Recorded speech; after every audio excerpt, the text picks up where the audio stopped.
Bonjour et bienvenue dans le Jardin Grandiflora, deuxième semaine du mois d'avril. Et là, j'amène des plantes fleuries pour le potager. Mais attention, c'est pas juste pour le décor, je vous explique. Alors, il y a 15 jours, on avait constaté que les salades, elles avaient passé un mauvais quart d'heure et il n'y en avait plus du tout dans le jardin, sauf celle-ci. Et aujourd'hui, je constate que malgré les protections que j'avais apportées, en me disant c'était peut-être le fait du voile ou je laissais trop de liberté, je me rends compte que malgré tout, le désastre continue.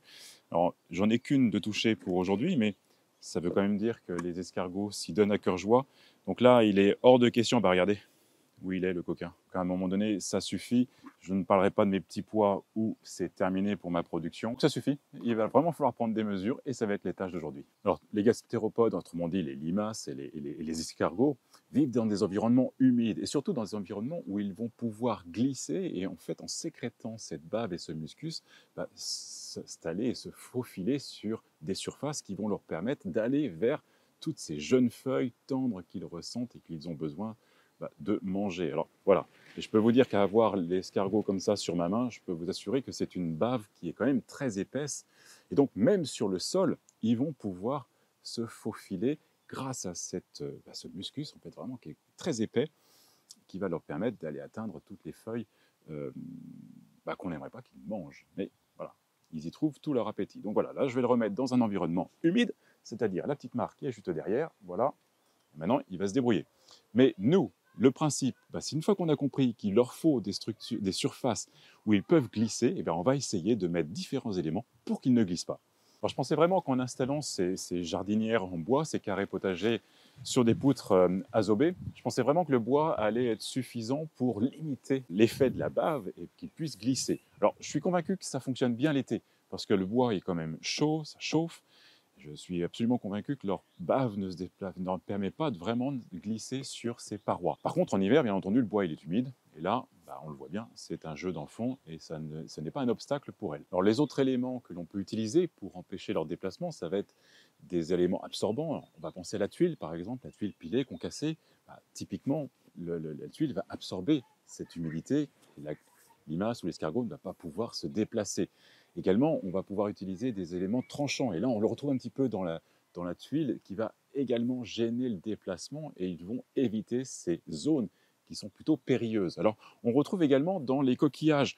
Alors, vous allez pouvoir prendre des coquillages soit des plats que vous allez pouvoir cuisiner et une fois que vous les avez mangés, ce qui était à l'intérieur du coquillage, bien entendu, vous pouvez les casser en petits morceaux ou alors, si vous avez la chance d'habiter auprès de la mer, c'est d'aller ramasser des coquillages au bord de l'eau. Donc voilà, on va concasser un petit peu on va concasser tous ces coquillages pour en faire des petits morceaux. Et si vous n'avez pas de coquillage à portée de main, alors vous avez des produits prêts à l'emploi qui ont déjà mélangé ces petites coquilles avec d'autres éléments qui permettent de gêner le déplacement des escargots et des limaces. Alors pour qu'il y ait un peu plus de densité sur le sol, je vais mélanger ces coquillages et cette huile pilée avec du sable, comme ça on va avoir un peu plus de densité, et le sable également, quand il y a du soleil, quand c'est chaud, en fait les limaces ne pourront pas se déplacer facilement. Voilà, donc ça va être les luttes au niveau limiter le déplacement. Mais dans ces moyens de gêne du déplacement des limaces et des escargots, pour éviter d'aller plus loin et de les tuer, on a cette possibilité également de mettre du cuivre autour de vos supports, tels que les pots, tels que les jardinières que l'on a ici. Et donc le cuivre, avec le contact de la bave, va créer une petite décharge électrique qui gêne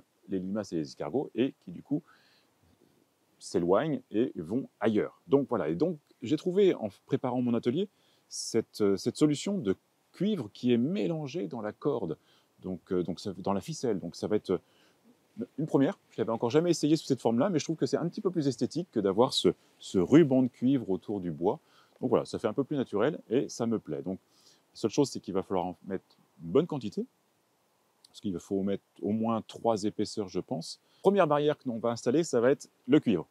Deuxième barrière, dans les carrés, nous allons mettre notre mélange de morceaux de coquille, morceaux de tuile et du sable. Et également, on va tout mélanger, le prêt à l'emploi et notre fabrication maison. Il y a un troisième élément qui est intéressant. En fait, vous savez que les escargots et les limaces ont un sens olfactif très développé. Et il y a des plantes répulsives. Et parmi elles, il y a l'ail, il y a la bégonia et les achillées. Alors au niveau de l'ail, je peux constater que entre nos rangées d'ail, on a mis de la mâche. La mâche n'est pas du tout touchée. Alors que dans l'autre jardinière qui est là, où je n'ai pas mis d'ail, ben, on voit bien que la mâche, elle est grignotée. L'ail, en tant qu'élément répulsif, est certainement efficace. Alors, au niveau des bégonias, ben, on va tester les bégonias auprès de nos plantes où je n'ai pas les poutres bois pour fixer le cuivre.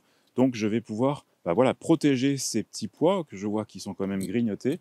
Ben, voilà, on va pouvoir positionner des bégonias en espérant que ce soit efficace, tout comme l'ail. Au niveau des bégonias, je n'ai pas trouvé s'il y avait une variété spécifique qui était répulsive pour les escargots et les limaces. Alors je fais le choix de prendre le bégonia nain parce qu'il fait une jolie touffe, il va bah, bien décorer le massif, il va faire cette petite bordure qui va voilà, agrémenter. Les petits pois vont monter le long du filet rame, et puis les tomates également vont monter, et puis la courgette, elle, va s'étaler sur le sol. Donc ça devrait bien garnir le massif et amener un petit peu d'ornement. Et au niveau de la couleur, j'ai choisi la couleur rouge parce que ça va faire le petit rappel, le petit clin d'œil avec la tomate. Et donc on va être dans un massif où il y aura beaucoup de vert bien entendu et des pointes de rouge tant sur les tomates que sur les bégonias.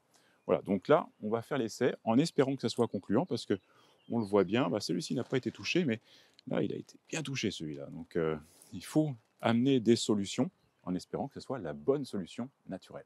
Alors j'en profite puisque la terre que je ressors pour faire mes plantations, c'est les petits pois sont à un stade où il faut les buter.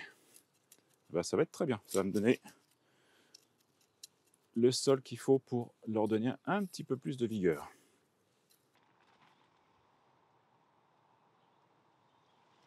Il y a d'autres solutions également, enfin d'autres, il n'y en a pas beaucoup d'autres, mais il y a la plus connue, c'est la cendre. Si vous avez la chance d'avoir une cheminée avec du feu de bois ou si vous faites des barbecues et que vous avez de la cendre qui vous reste de vos cuissons, bien entendu, vous pouvez également les aligner dans vos massifs. Donc à savoir par contre que la cendre, dès qu'il va pleuvoir, dès que ça va se répartir, ça peut laisser des ouvertures dans la barrière que vous voulez mettre. Et là, à nouveau, les escargots et les limaces vont se faufiler. Donc ça, c'est la première chose. Et également, si des éléments extérieurs tels que des feuilles, tels que des branches se posent sur la cendre, eh bien, ce sera un moyen pour les gastéropodes de trouver une issue et aller vers vos plants de salade ou autres. Donc voilà, donc ça c'est la cendre, c'est bien, mais il faut régulièrement en remettre et surveiller. Puis le deuxième élément, ça va être le piège. Alors vous pouvez faire des pièges avec de la bière, c'est également une solution. Par contre, ne mettez pas les pièges pile poil au milieu de vos plants vulnérables parce que ça va être un chemin malgré tout pour aller vers les pièges et elles peuvent être quand même détournées pour aller manger vos salades et autres pois si ce sont des pois que vous avez. Donc voilà, donc, ce sont des pièges intéressants, mais il y a un petit bémol. Alors, je ne les ai pas choisis pour cette présentation parce que je pense que le cuivre est vraiment une bonne solution. Puis les éléments gênants pour qu'elles ne glissent pas, je pense également que c'est la bonne solution. Et dernière barrière, si on n'a pas réussi à les repousser avec tout ce qu'on a mis en place, ce seront des granulés bleus, le Ferrimax, que l'on va mettre autour de nos plants de potager pour les protéger. Et là, ça sera fatal. Donc après, à chacun de choisir la solution adaptée avec les matériaux que vous pouvez avoir avec vous. Je vous retrouve demain pour le jardin. Jardinez bien.